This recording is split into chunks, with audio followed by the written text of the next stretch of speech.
Well, I wonder how many of us are planning to celebrate St. George's Day. Alive in the time of the Roman Emperor Diocletian, St. George, who was probably a soldier, was martyred for his faith on the 23rd of April in the year 303. His courage has inspired many ever since.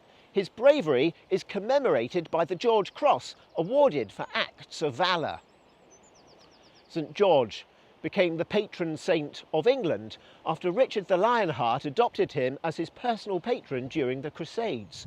And he's venerated all over the world, from India to Russia and Portugal to Sweden.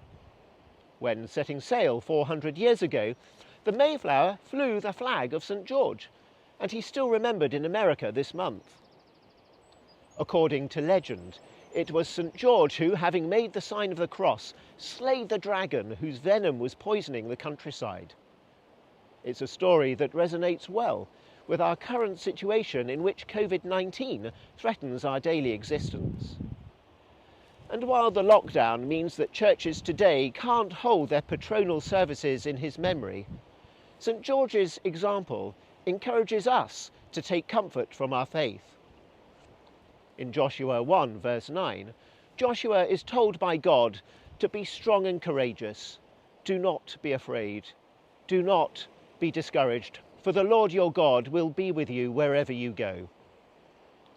It's the promise of God's presence that can encourage us as we face the likes of coronavirus and other dragons of today.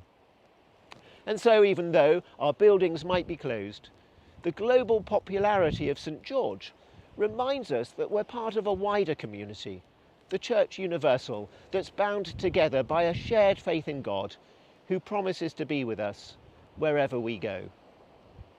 Heavenly Father, we realise that sometimes we get discouraged by the dragons we face, but we thank you for your promises and ask now that you would help us recognise your presence wherever we go.